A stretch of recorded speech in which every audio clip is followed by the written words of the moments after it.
નમસ્કાર, તમે જોઈ રહ્યા છો શ્રી દર્શન વિદ્યાલયની યુટ્યુબ ચેનલ.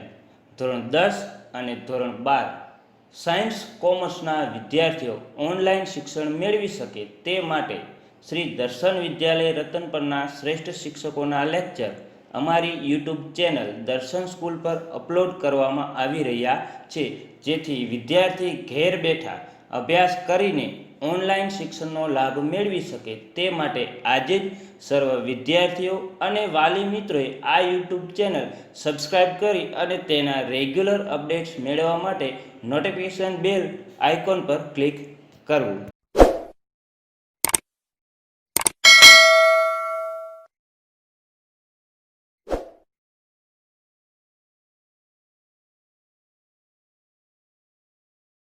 નમસ્કાર. આજે આપણે ધોરણ 10માં ટેક્સ્ટ, અત્યાર સુધી આપણે ગ્રામરના ઘણા બધા લેક્ચર્સ જોયા હતા.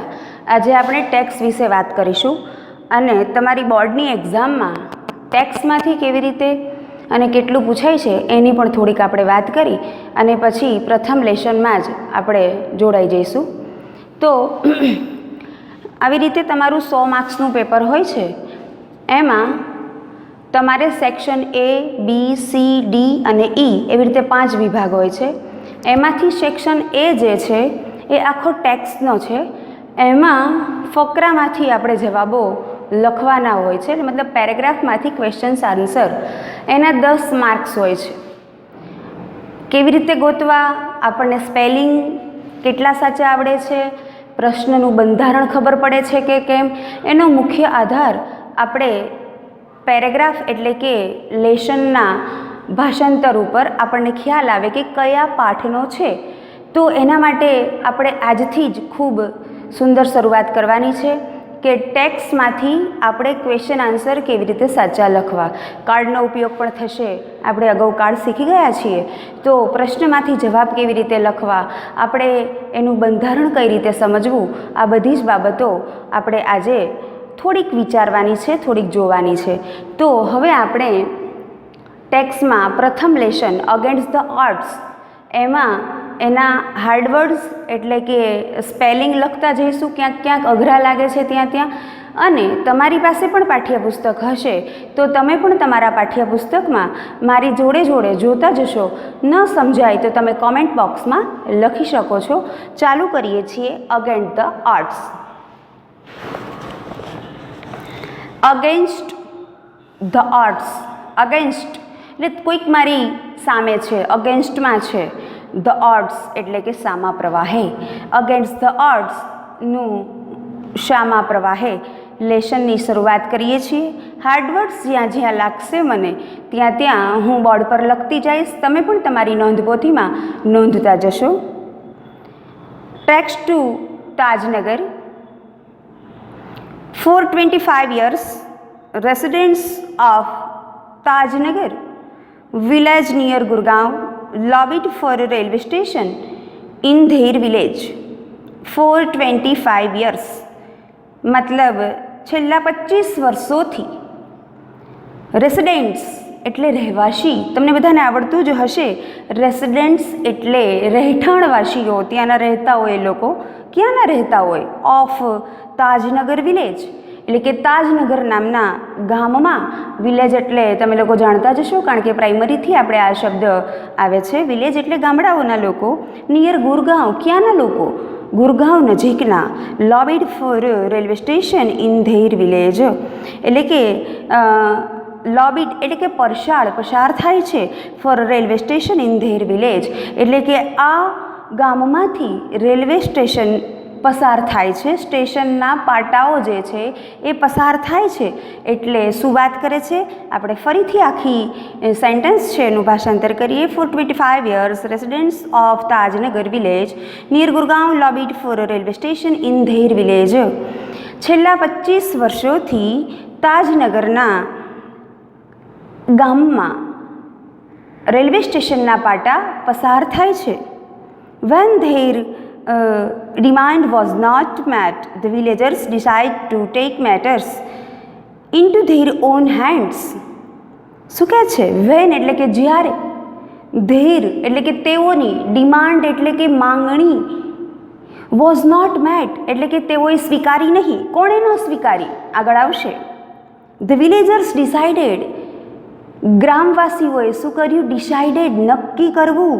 ટુ ટેક મેટર્સ એટલે કે તેઓ એક બાબત, મેટર્સ એટલે બાબત, ટેક એટલે કે લેવી, into their own hands, own hands એટલે કે પોતાના જ હાથમાં. શું કર્યું? કે જ્યારે તેઓએ ડિમાન્ડ મૂકી, આ લોકોએ ડિમાન્ડ મૂકી અને રેલવે સ્ટેશને એ બાંધવા માટે એટલે કે સરકારે આ માંગણી ન સ્વીકારી, તો ગ્રામવાસીઓએ નક્કી કર્યું પોતાના હાથમાં જ આ બાબત લઈ લેવાનું. શું બાબત આવશે, શું થાય છે, એ બધું જ હમણાં થોડીક વારમાં જ તમને ક્લિયર થઈ જશે કે શેની વાત કરે છે, શું છે. They pulled in 21 lakh rupees and built a railway station on their own. They pulled એટલે કે in 21 lakh rupees એટલે કે તેઓએ 21 લાખ રૂપિયા and built railway station on there on. તેઓએ 21 લાખ રૂપિયા એટલે કે આનો ખર્ચ થશે, રાઈટ, અને એ લોકોએ બાંધવા માટે વિચાર્યું કે બિલ્ટ એટલે કે જો આપણે આપણી જાતે બાંધીએ આપણા ગામમાં રેલવે સ્ટેશન તો એના 21 લાખ રૂપિયા થાય. અહીંયા સુધીમાં ફર્સ્ટ પેરેગ્રાફમાં આપણને કેટલા હાર્ડવર્ડ્સ લાગે છે? તો હવે આપણને ખ્યાલ આવે કે આટલા હાર્ડવર્ડ્સ છે અને એનાથી આપણે અવગત થવાનું રહેશે. તો જરા જોઈએ કે કેટલા આપણને હાર્ડવર્ડ્સ લાગે છે. આમ તો રેસિડેન્ટ્સ એટલે આવડે, તાજનગર એટલે પણ આવડે, વિલેજ નિયર ગુરગાંવ, ગુરગાંવ એક ગામનું નામ છે, રાઈટ. પણ લોબિડ એટલે કદાચ તમને ન આવડે તો લોબિડ એટલે પસાર થવું અથવા તો કોઈક બાબત ઉપર આપણે અસર પાડવાનો પ્રયત્ન. તમારી પાસે પેલી નાની રીડર હશે તો એમાં તમે જોતા જશો તો તમને ખ્યાલ આવશે કે લોબિડનો અર્થ શું થાય છે, રાઈટ. એટલે થોડા આપણે લેસન વાઇઝ હાર્ડ વર્ડ્સ પણ જોતા જઈશું. એટલે પેરેગ્રાફ વાઇઝ એટલા માટે જોવું છે કે તમને લોકોને ખ્યાલ આવે કે ફર્સ્ટ પેરેગ્રાફમાં આટલા હાર્ડ વર્ડ્સ હતા, એમાંથી આપણને કેટલું ફાવે છે ને કેટલું નથી ફાવતું. Okay fine. લોબિડ એટલે અસર પાડવાનો પ્રયત્ન.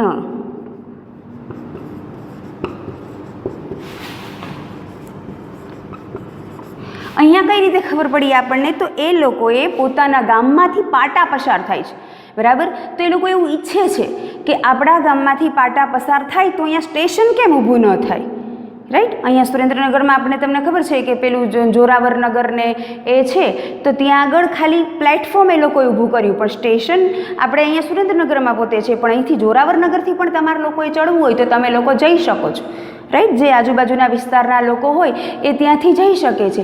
એટલે આ લોકો પણ એવું ઈચ્છે છે, તાજનગરના લોકો પણ, કે અમારે લોકોએ અહીંથી 6 કિલોમીટર દૂર જવું પડશે, રાઈટ. તો એટલું બધું જવા માટે અમારા ગામમાંથી જ જો આ પાટા પસાર થાય છે તો અહીંયા એક અમને નાનકડું કેવું સ્ટેશન કેમ ન ઊભું કરી દે. એટલે આવી તાજનગરના ગામ લોકોની માંગણી છે, પણ એ પેલા લોકો ન સ્વીકારે તો આપણે શું કરવું છે? આપણા હાથ બાવડા ઉપર એટલે કે ગ્રામવાસીઓના પોતાના વિચાર ઉપર, પોતાના બલબૂતા ઉપર આપણે સ્ટેશન બાંધી લેવું છે. તો એનો અંદાજિત ખર્ચ કેટલો આવી શકે તેમ છે? તો એઓએ કહ્યું કે 21 લાખ રૂપિયા થઈ શકે તેમ છે. ઓકે, ફર્સ્ટ પેરેગ્રાફમાંથી આ એક વર્ડ્સ દેખાય છે ને, બીજું કદાચ એક છે ડિમાન્ડ એટલે માંગણી. આવડતું જ હશે પણ છતાંય આપણે જોઈ લઈએ. ત્રીજો વર્ડ જે છે એ ડિસાઇડેડ.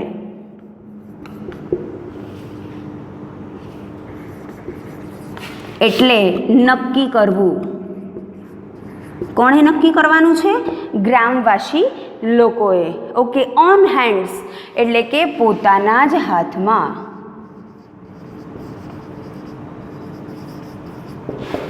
પોતાની જાતે પોતાના હાથમાં લઈ લીધું છે.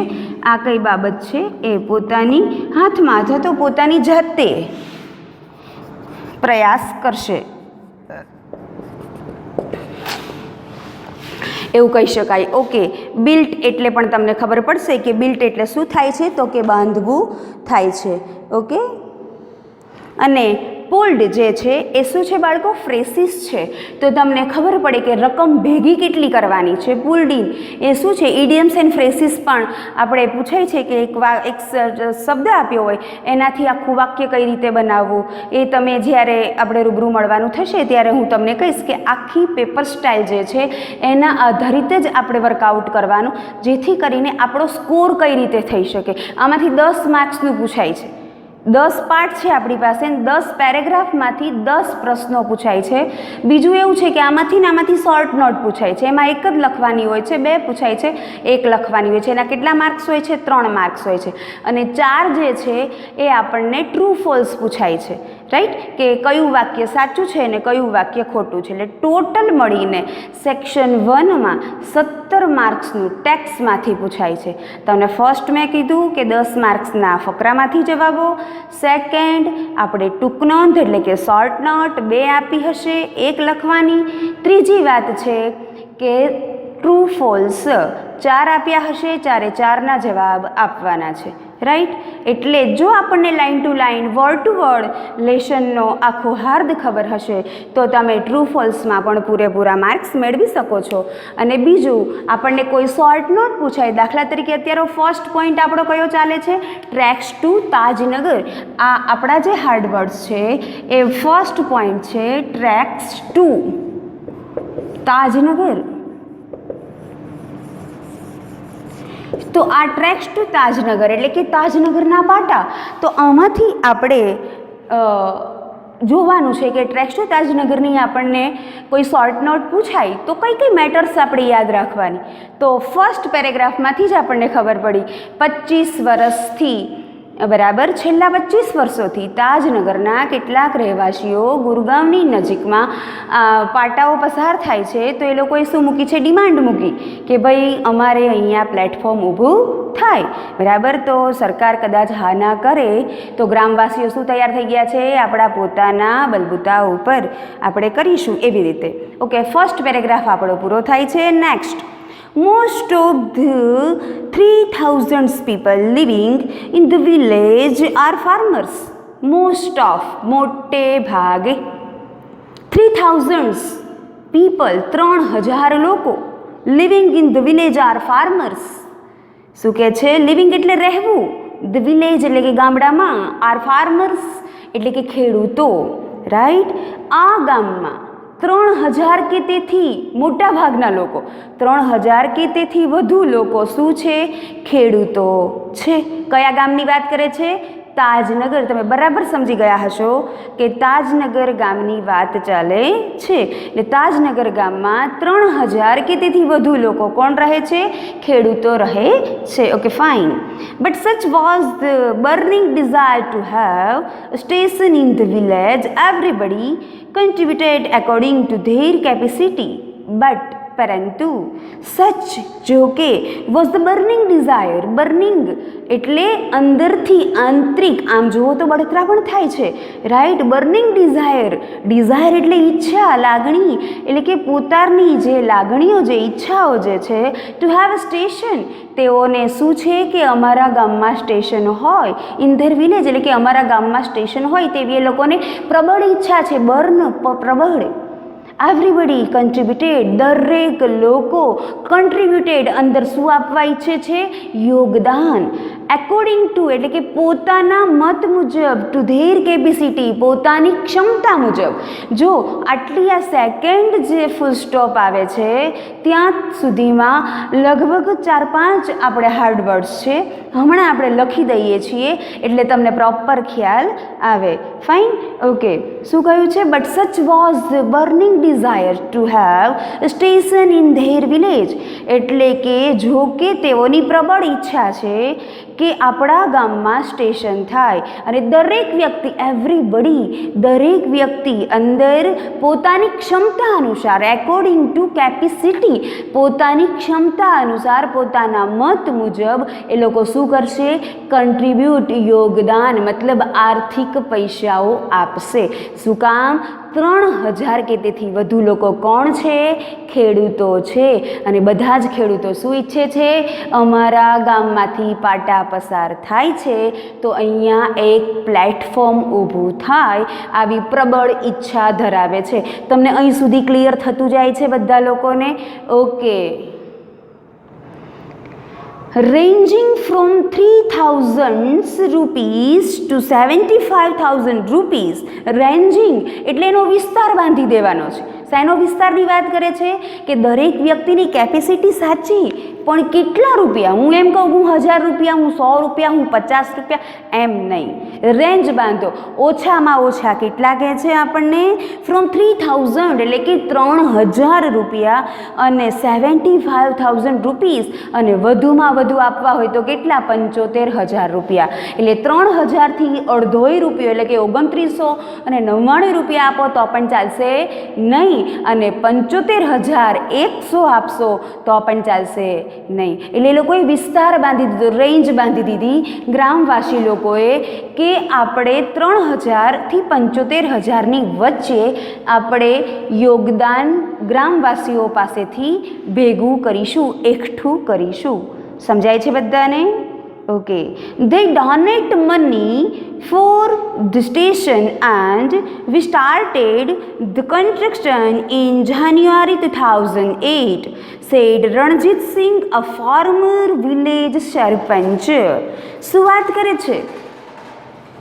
They donate money એટલે કે તેઓ પૈસા જે છે એ ડોનેટ કરશે, દાન આપશે. ફોર ધ સ્ટેશન, એના માટે? સ્ટેશન માટે તેઓ દાન આપશે. એન્ડ વી સ્ટાર્ટેડ અને અમે શરૂ કરીશું ધ કન્સ્ટ્રક્શન અને અમે બાંધકામ શરૂ કરીશું. ક્યારે? જાન્યુઆરી 2008. આવું કોણે નક્કી કર્યું છે? સેડ રણજીત સિંહ, ફોર્મર વિલેજ સરપંચ. એટલે કે અમારા ગ્રામના સરપંચે કહ્યું. સરપંચનું નામ શું છે?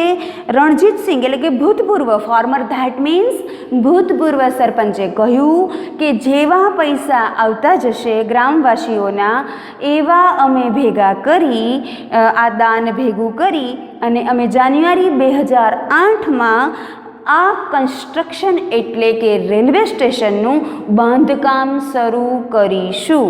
અહીંયા આપણો સેકન્ડ પેરેગ્રાફ ફિનિશ થાય છે.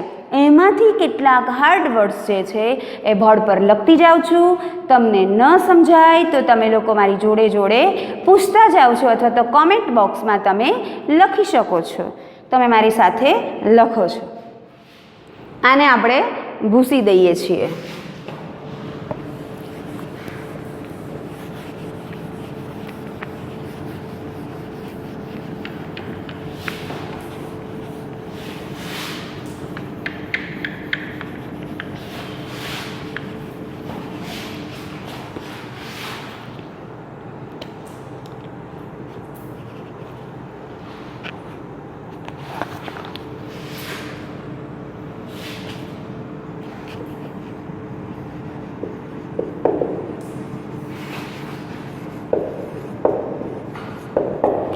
બર્નિંગ ડિઝાયર, મેં તમને કહ્યું એને શું કહીશું આપણે? પ્રબળ ઈચ્છા. બરાબર? કે અંદરથી મને સખત ઈચ્છા છે ગ્રામવાસીઓને કે અમારે શું બંધાવવું છે? સ્ટેશન. કન્ટ્રીબ્યુટ,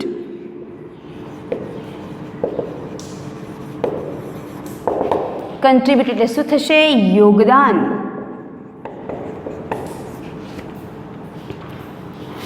એકોર્ડિંગ એટલે દરેકના મત મુજબ, ના મત મુજબ. પોતાની ઈચ્છા અનુસાર હું જેટલા આપી શકું તેટલા, કોઈ બળજબરી નહીં, પણ કેવું? 3000થી ઓછા નહીં અને 75,000થી વધુ નહીં. આવી રીતે લોકોએ રેન્જિંગ બાંધી દીધી છે. રેન્જિંગ એટલે વિસ્તાર, એરિયા. કન્સ્ટ્રક્શન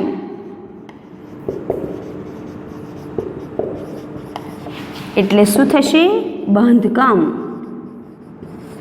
કે તેઓ 2008માં, જાન્યુઆરી 2008માં તેઓ શું કરશે? બાંધકામ શરૂ કરશે. આવું કોણે કહ્યું છે? ગામના ભૂતપૂર્વ સરપંચ રણજીતસિંહ. એટલે ફોર્મરનું ગુજરાતી શું થશે? ભૂતપૂર્વ. સમજાય છે? ફોર્મરનું ગુજરાતી થશે ભૂતપૂર્વ. અહીંયા આપણે 2 પેરેગ્રાફ પૂરા જાહેર કરીએ છીએ, બરાબર છે? અહીંયા સુધીમાં તમને ન ખબર પડી હોય તો તમે લોકો મને કહી શકો છો. Okay, thank you.